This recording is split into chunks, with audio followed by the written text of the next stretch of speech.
Welcome. I'm your humble host, Crime Time. Today we're going to talk about the infamous serial killer, American serial killer, John Wayne Gacy.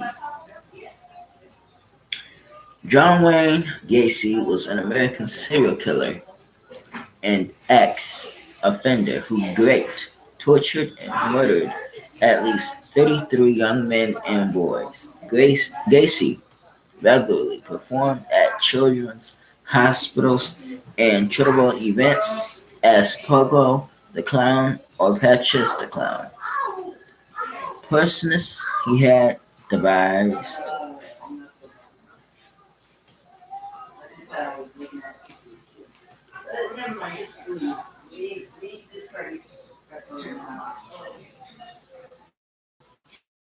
He became known as the Killer Clown due to his public service as a clown prior to the discovery of his crimes.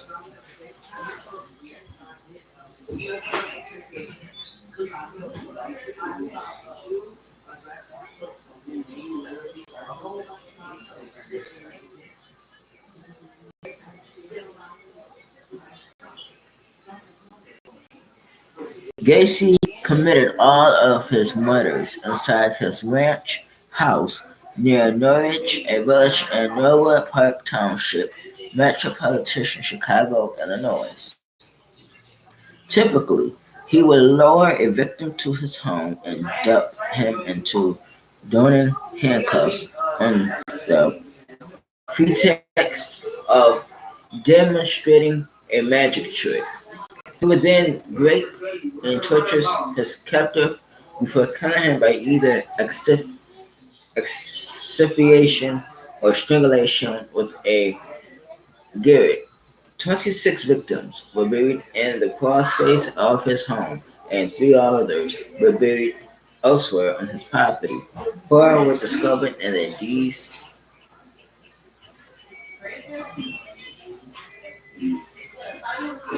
Four was discovered in the D's Plains River.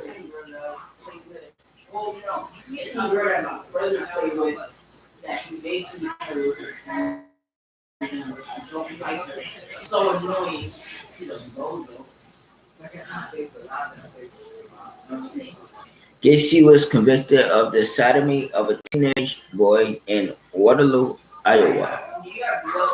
In 1968, and was sentenced to 10 years imprisonment, but served 18 months.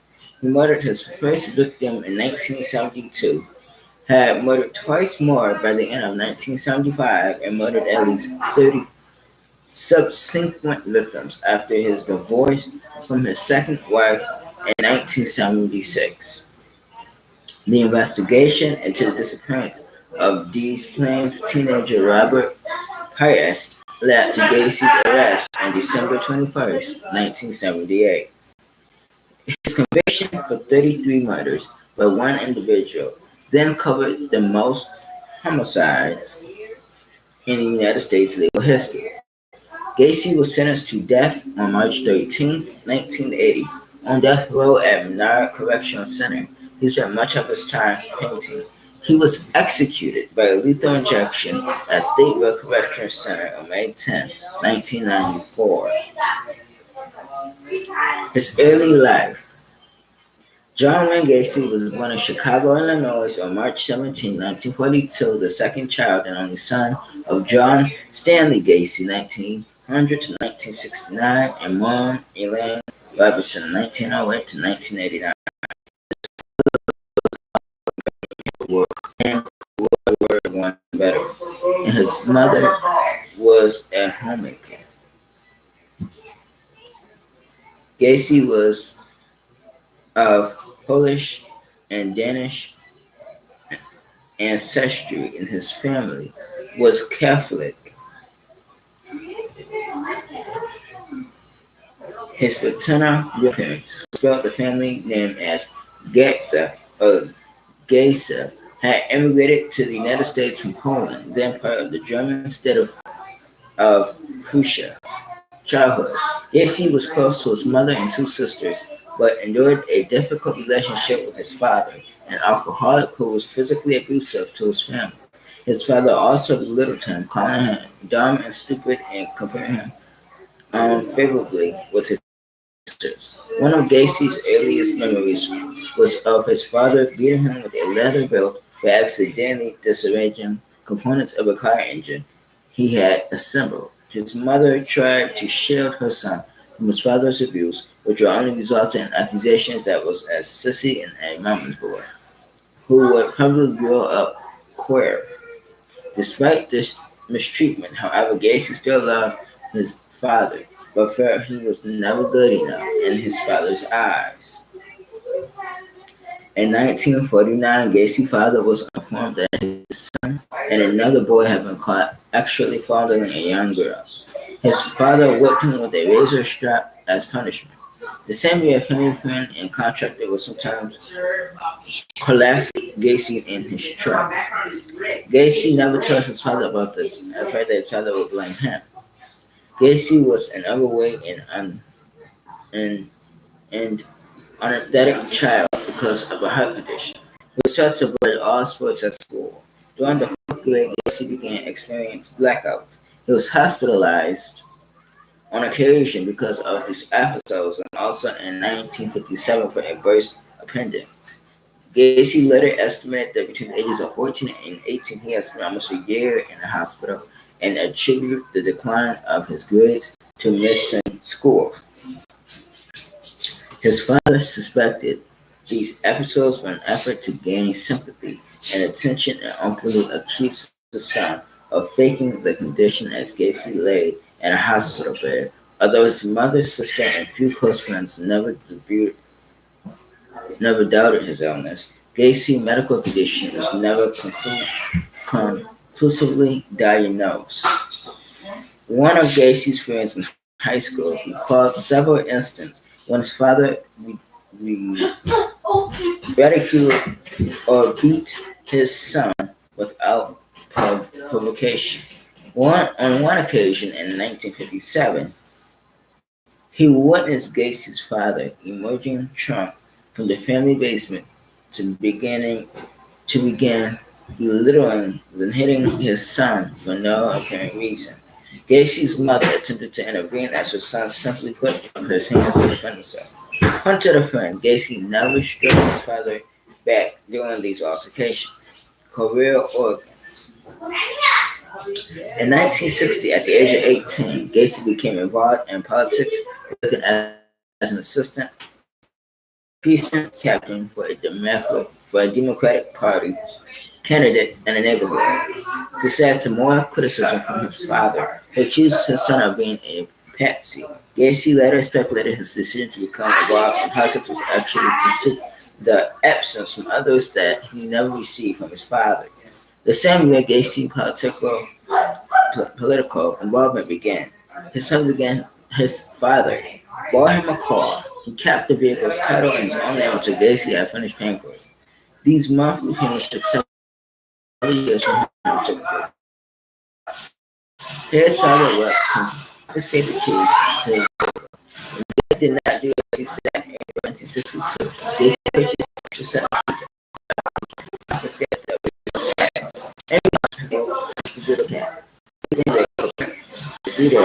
Gacy's car, he felt totally sick and drained after this incident.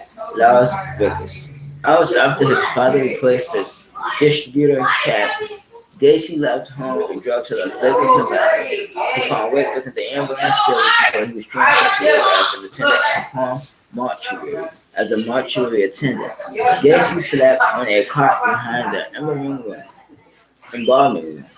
He worked there for 3 months, observing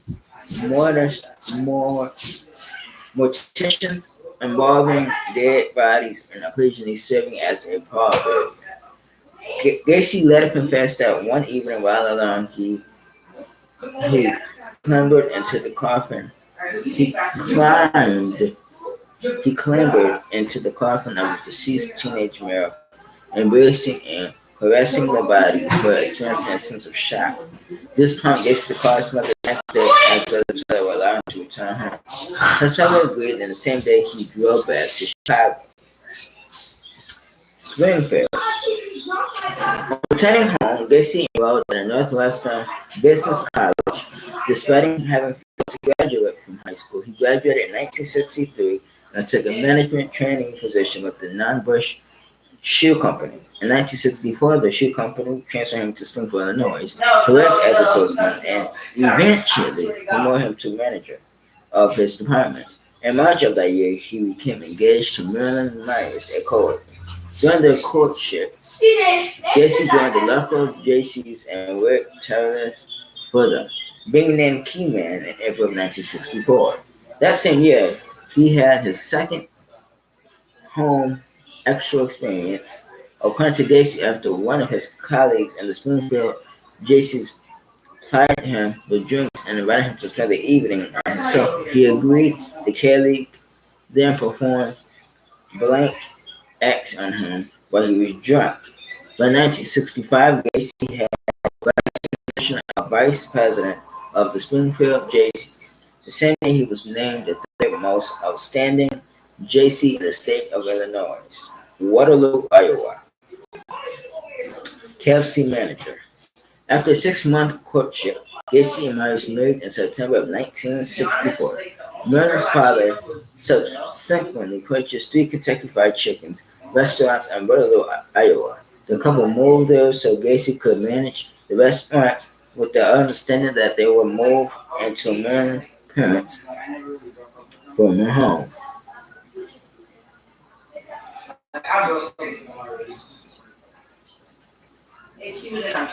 which had been vacated for the couple. The offer was low.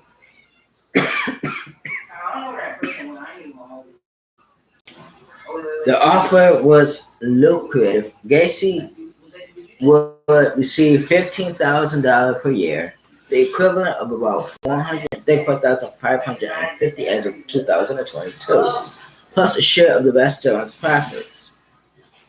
Following the obligatory component of management course, Gacy relocated to Waterloo with his wife. He opened a club in his basement where his employees could drink alcohol and play pool. Although Gacy employed teenagers of both sexes at his restaurant, he socialized only with the young men. Gacy gave many of them alcohol before he made actual advances. If they would be brought to advances with joy or a test of morals. Gacy's wife gave birth to a son in February of 1966 and a daughter in March of 1967. Gacy later described this period of his life as perfect. He had finally earned his father's approval. When Gacy's parents paid a family visit in July of 1966, his father privately apologized for the physical and emotional abuse he had inflicted throughout his son's childhood and adolescence before applying saying, "Son, I was wrong about you," as he shook Gacy's hand. Waterloo JCs. In Waterloo, Gacy joined the local JC chapter regularly, offering extended hours to the organization in addition to the 12 and 14-hour day he worked. Managing the 3 KFC restaurants and meetings, Gacy got to provide fried chicken and assist in a ring called Carnival. He and the other Waterloo JCs were also deeply involved in wife stripping, prostitution, pornography, and drug use. Although Gacy was considered ambitious and something of a braggart, the other JCs held him in high regard for his fundraising work. In 1967, named him outstanding vice president of the Waterloo JCs. The same year, Gacy served in the board of directors. Assault of Donald Voorhees. In August of 1967, Gacy actually assaulted 15-year-old Donald Voorhees, the son of a fellow J.C. Gacy, the son of a fellow J.C. Gacy lured Voorhees to his house upon the promise of showing him heterosexual stag films, regularly played at J.C. events. Gacy piled Voorhees with alcohol, plied Voorhees with They persuaded him to engage in a mutual real acts, adding, "You have to have blank with the man before you start having blank with the woman."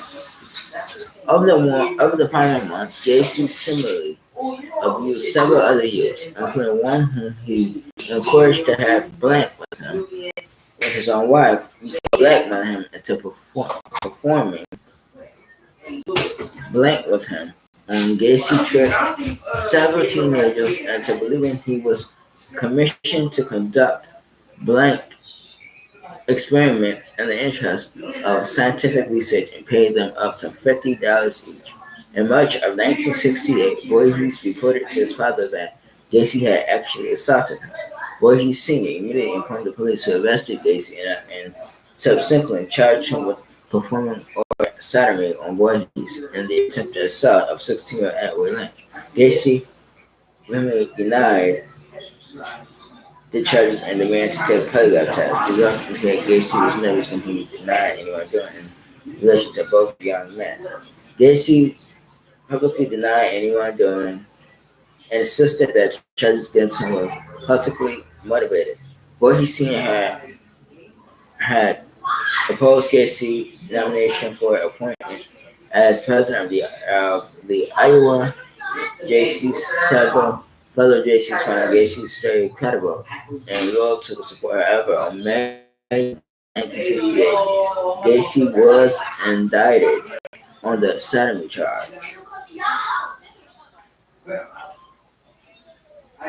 On August 30th, 1968, Gacy persuaded one of his employees, 18-year-old Russell Schroeder, to physically assault Voorhees in an effort to encourage the boy from testifying against him. In court, Gacy promised to pay Schroeder $300. Schroeder agreed in early September, lured Voorhees to an isolated country park, sprayed mace in his eyes, and then beat him. Voorhees escaped and reported to such a police, identifying Schroeder as the attacker. They arrested him the following day while initially denying any involvement. Schroeder soon confessed to assaulting Voorhees, indicating that he had done so at Gacy's request. Police arrested Gacy later and in addition charge of hiring Schroeder to assault and intimidate Voorhees against him. On September 12th, Gacy was ordered to undergo a psychiatric evaluation at the psychiatric hospital at the University of Iowa. The two doctors examined him over a period of 17 days before concluding he had an antisocial personality disorder. The clinical term for sociopathy and psychopathy was unlikely to benefit from any therapy or medical treatment, and that his behavior pattern was likely to bring him into repeated conflict with society. The doctors concluded that he was mentally competent to stand trial. Conviction and imprisonment. On November 7th, 1968, Gacy pleaded guilty to one count of sodomy in relation to Voorhees, but not guilty to the charge related to other youths. Gacy claimed Voorhees had offered himself to him, and that he had acted out of curiosity. His sister was not believed. Gacy was convicted of sodomy on December 3rd and sentenced to 10 years in prison to be served at the Anamosa State Penitentiary that same day. Gacy's wife petitioned for divorce, requesting she be awarded the couple's home and property, still custody of the two children and others. The court ruled in her favor and the divorce was finalized. On September 18th, 1969, Gacy never saw his first wife or children again. During his incarceration at the Anamosa State Penitentiary, Gacy rapidly acquired a reputation as a model prisoner. Within months of his arrival, he had risen to the position of head cook. He also joined the inmate JC chapter and increased his membership from 50 to 650 men in less than 18 months. He is known to have secured an increase in the inmates' daily pay, prison mess hall, and to supervise several projects to improve conditions for inmates in the prison. By the summer of 1969, Gacy had overseen the installation of a miniature golf course in the prison recreation. In June of 1969, Gacy was denied parole to prepare his second scheduled parole hearing in December. He completed 16 high school courses for which he obtained his diploma in November of 1969. On Christmas Day of 1969, Gacy's father died from cirrhosis of the liver. When informed of his father's death, Gacy collapsed to the floor sobbing. His request for supervised com- com- compassionate leave to attend the funeral was denied. Returning to Chicago,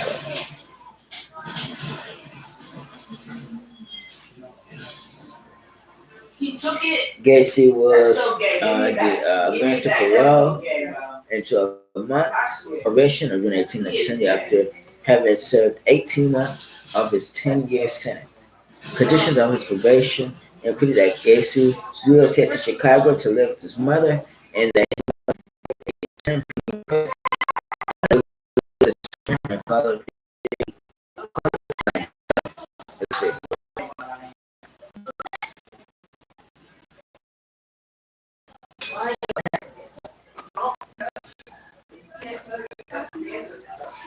Let's talk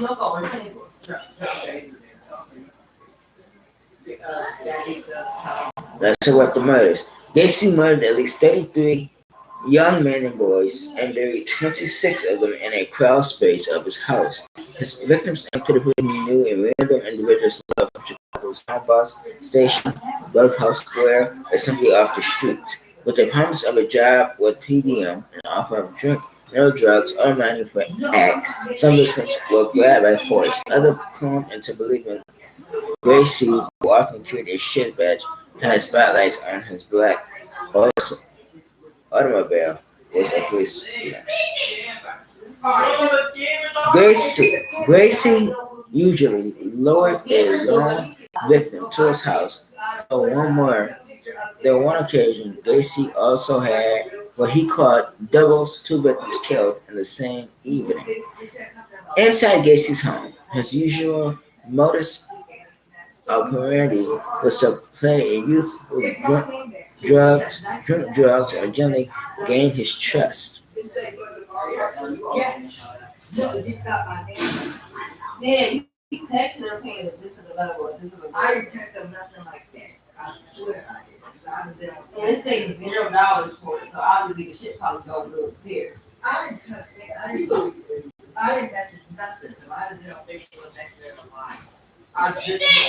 Yes, bro. His wife was at zero. You know, I was about that stuff. It was like a voice thing in the basement, and I wanted to play with it because last time when Titi Nan let me get that mother's character, she gave me that green thing, it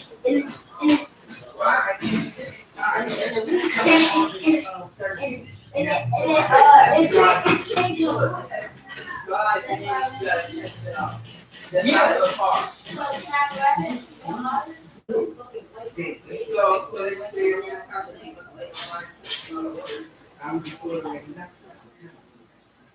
I've been on Facebook. No, I don't. When I went on Facebook, and I looked out, it said free car. I went on, and my name was next to it. I didn't purchase nothing. They said the car was free. On the morning of May 9th, 1994, Gacy was transferred from the Menard Correctional Center to Stateville Correctional Center in Crest Hill to be executed.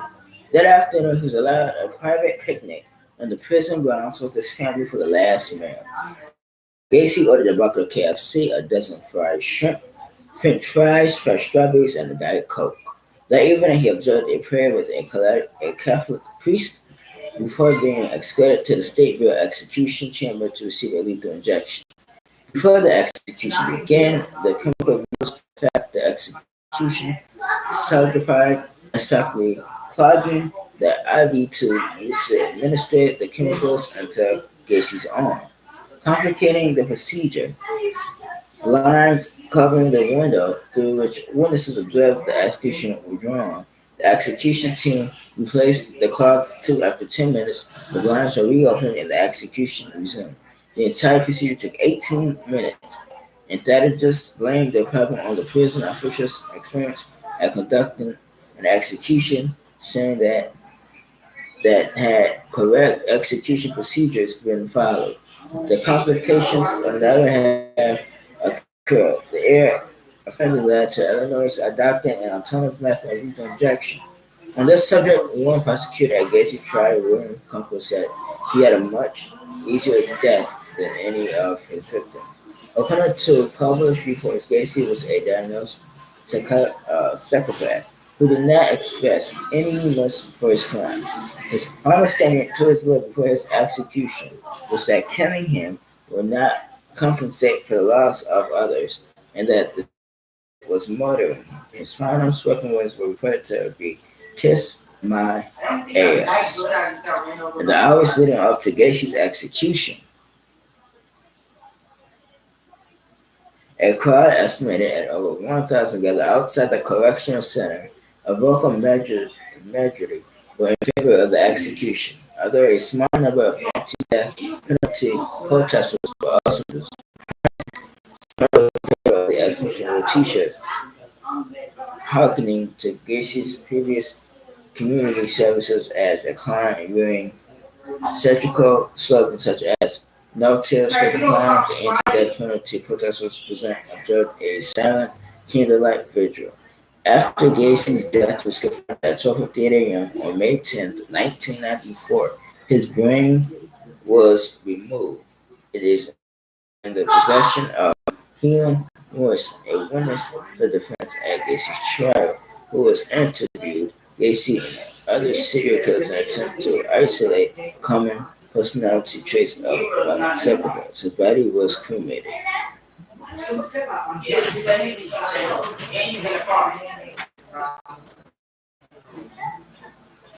Alright, so you want to accept that car from I didn't accept it, you made it.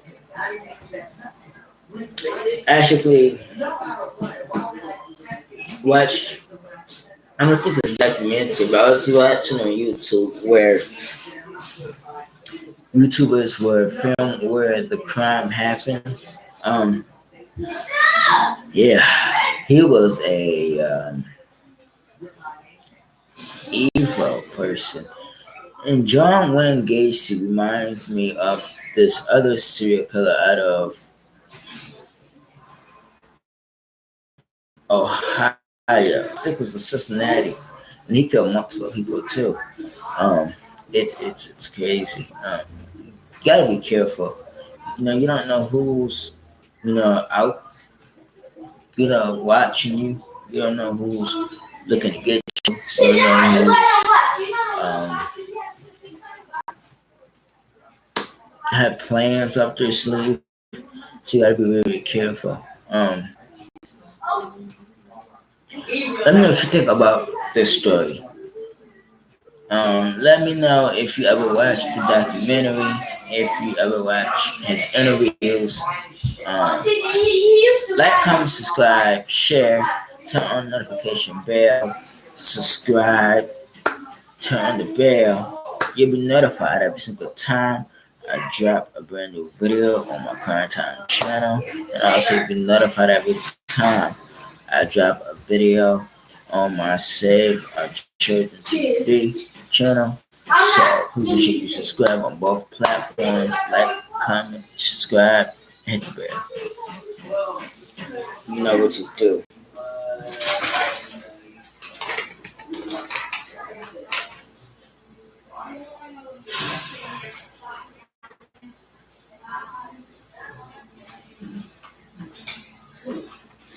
I'll see you guys tomorrow on my Save Our Children channel, and also on Sunday on our Save Our Children TV channel. So Saturday and Sunday I'll be on that channel, dropping videos back to back. Be sure you comment and like and subscribe and hit the bell on all the notifications on all my accounts.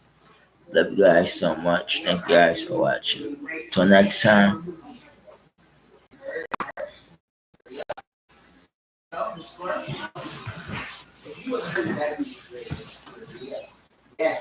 Yes.